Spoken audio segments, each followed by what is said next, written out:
Graça e paz do nosso Senhor Jesus Cristo. Aqui quem fala é a diaconisa Osana, da comunidade evangélica Reinar, e eu quero te convidar nesta manhã para estudarmos a palavra de Deus. O título da nossa lição de hoje é Só o Evangelho muda a cultura humana. O texto, a nossa leitura bíblica se encontra em 1 Tessalonicenses, capítulo 1, versículo 1 ao versículo 10, que nos diz assim: Paulo e Silvano e Timóteo, a igreja dos Tessalonicenses em Deus, o Pai, nosso Senhor Jesus Cristo. Graça e paz tenhais de Deus, nosso Pai, do nosso Senhor Jesus Cristo. E sempre damos graças a Deus por todos vós, fazendo menção de vós em nossas orações, lembrando-nos sem cessar da obra da vossa fé, do trabalho, do amor, da paciência, da esperança do nosso Senhor Jesus Cristo, diante do nosso Deus e Pai. Sabendo, amados irmãos, que a vossa eleição é de Deus, porque o vosso evangelho não foi a vós somente em palavras, mas também em poder e no Espírito Santo, e em muita certeza, como bem sabeis, quais fomos entre vós por amor de vós. E vós fostes feitos nossos imitadores e do Senhor, recebendo a palavra em muita tribulação, com gozo do Espírito Santo, de maneira que fostes exemplo em todos os fiéis da Macedônia e Acaia, porque vós sois a palavra do Senhor, não somente na Macedônia e na Acaia, mas também em todos os lugares. A vossa fé para com Deus se espalhou de tal maneira que já dela não temos necessidade de falar coisa alguma, porque eles mesmos anunciam de vós qual a entrada que tivemos para convosco, como os ídolos que vos convertestes a Deus para servir o Deus vivo e verdadeiro e esperar dos céus o seu Filho, a quem ressuscitou dos mortos, a saber, Jesus, que o livra da ira futura. Aleluia, glória a Deus. Querido, amado e amada irmã que está nesse momento nos ouvindo, essa lição de hoje, ela nos fala sobre a cultura humana através do prisma sagrado. Nós veremos que a cultura humana, ela tem desde lá no Jardim do Éden, quando Adão pecou, desobedeceu a ordem que Deus havia dado a ele, Deus expulsou Adão e Eva do paraíso. E desde o momento em que eles saíram do paraíso, a cultura humana, ela vem cheia de homicídio, de sexo depravado, de rebelião contra Deus, né? Mas eu quero te dizer, a boa notícia é que o Evangelho de Cristo pode mudar e transformar toda essa situação. Por isso que a palavra do Senhor nos fala que nós não devemos conformar com este mundo, mas devemos renovar através do nosso entendimento da palavra de Deus e também de aplicarmos a palavra de Deus na nossa vida, porque não basta apenas conhecermos a palavra de Deus, precisamos meditar nela e precisamos principalmente praticá-la, porque a Bíblia Sagrada é nossa regra de fé e prática. Não adianta apenas você conhecer a palavra de Deus, você precisa aplicar os ensinamentos da Bíblia na sua vida, senão de nada vale você conhecer a palavra de Deus. Então eu quero te falar algumas coisas sobre a cultura humana. Bem, a cultura, ela vem do latim cultura, que refere-se aos costumes de produtos sociais inventados pelos seres humanos, refletindo as suas crenças e os seus valores. E ela é caracterizada pelas artes, hábitos e comportamentos de um grupo social. Bem, no princípio, a cultura tinha a ver com o cultivo da terra visando a produção de alimento. Você pode conferir isso em Gênesis, no capítulo 4, versículo 2. Depois, ela passou a ser considerada como a soma de todas as realizações humanas, espirituais, intelectuais e materiais, Semelhante tarefa foi considerada enfadonha por Salomão. Você pode conferir isso lá em Eclesiastes capítulo 1, versículo do 1 ao 13. E a cultura, ela pode ser também definida como uma nação encara as demandas e as reivindicações divinas, como Levítico 20, versículo 23. Bem, a cultura dos gentios, por haverem perdido o conhecimento de Deus que havia sido transmitido ao patriarca Noé logo após o dilúvio, os seres humanos passaram a adorar todo e qualquer criatura no lugar do Criador. E a partir daí, começaram a imaginar coisas vãs e soberbas, porque o homem viu necessidade de criar deuses para que ele pudesse adorar, que fossem iguais a ele. Por exemplo, ele criou o deus do vinho, porque ele gostava de beber vinho e se embriagar, então criou um deus que gostava da embriaguez do vinho. Então o homem, ele sempre procurou criar coisas para que pudesse satisfazer as suas vontades carnais, coisas até que eram condenáveis lá em Levítico sobre os mandamentos de Deus. Então o homem sempre fez isso, né? E aí a antropologia cultural, a gente vai ver vários fenômenos acontecendo que afastavam o povo de Deus. Você vai ver muito lá no Evangelho, no Antigo Testamento, você vai ver falando muito sobre homicídio, sobre corrupção, até mesmo infanticídio, tudo você vai ver lá.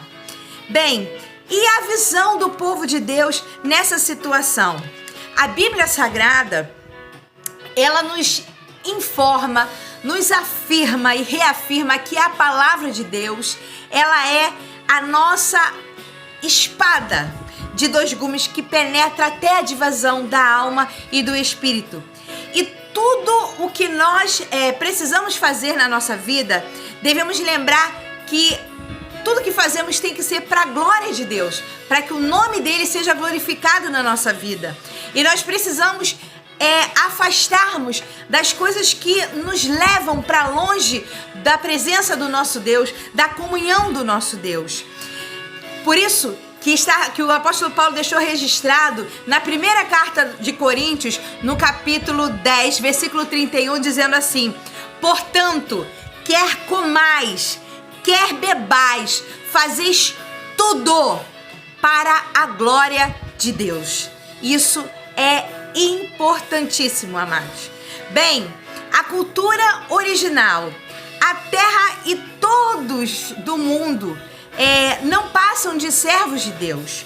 Contudo, por isso, nós devemos refletir a glória do Criador. Mas nós sabemos que o inimigo das nossas almas, ele procura atiçar as nossas vontades carnais para que tudo aquilo que venhamos a fazer nos afaste da presença de Deus. Por isso que a gente vê, como resultado da apostasia de Adão, homicídios acontecerem, serem incorporados à cultura humana. E conforme o pecado vai crescendo no meio do povo, as pessoas já não sentem mais remorso pelas coisas ruins que praticam. Começam a trocar as coisas que são verdades por mentira e as mentiras por verdade. Já não sentem mais vergonha de ter um erotismo exagerado, né, na raça humana. O sexo sendo banalizado, o casamento já não vale mais nada, né? Não há mais fidelidade. Então nós vemos que a promiscuidade cresceu assim muito e se espalhou sobre toda a face da terra.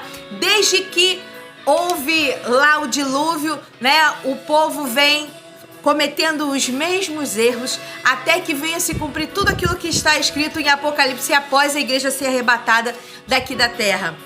Amados, nós sabemos que Jesus Cristo, ele nasceu no meio desse contexto pecaminoso, onde o pecado Mas Jesus veio nos mostrar que como homem, ele viveu aqui na terra, mas conseguiu permanecer ali sem se desviar momento algum da palavra de Deus.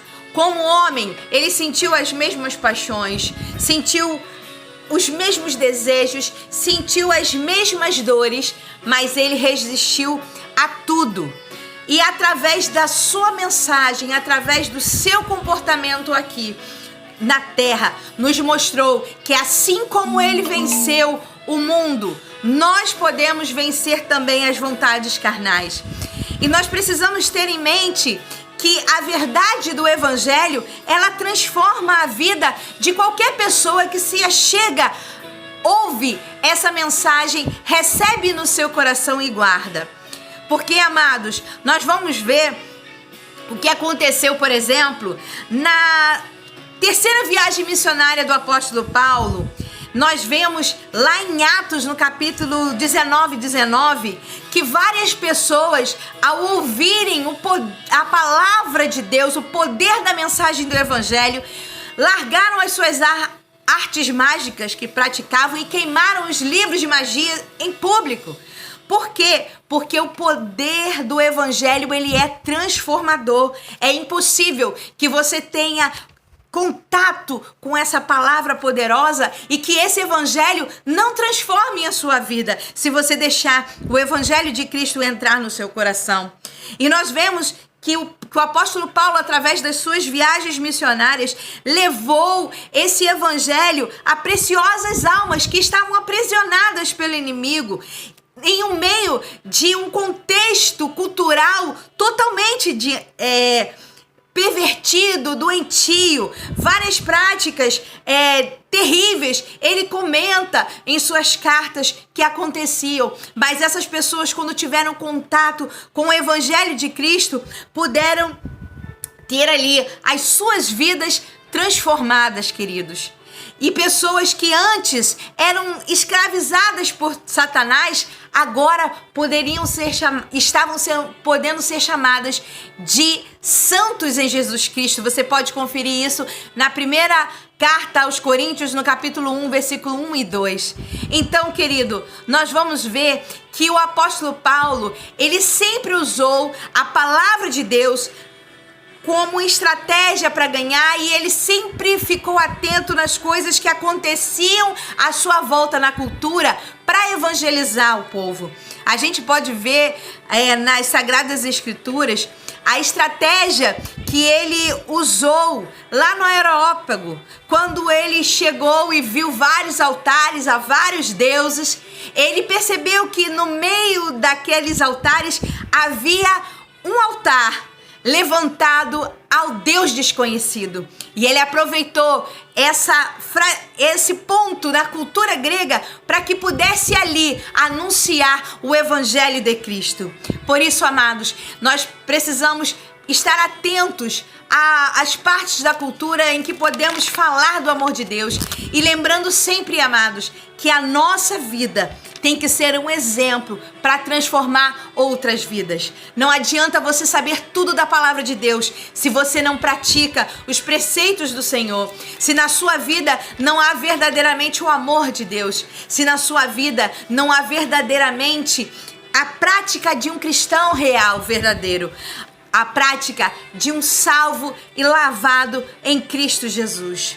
Por isso, queridos, nós podemos ver que hoje a humanidade, como vive no meio do pecado, com tantas coisas que procuram afastá-las de Deus.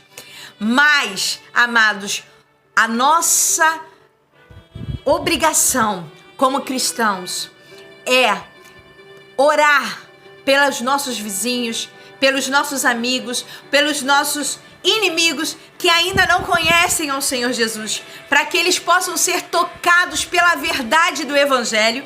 E assim, como lá no Novo Testamento, os apóstolos pregavam e através da sua vida transformavam multidões, você possa ser verdadeiramente um agente transformador de Deus, no meio da sua família, no meio dos seus vizinhos, seja através de estudos, seja através das mídias sociais, enfim, deixe Deus te usar poderosamente, que a graça e a paz do Senhor Jesus possa habitar no seu coração e encher a sua vida cada vez mais. Que Deus te abençoe. Fique na paz.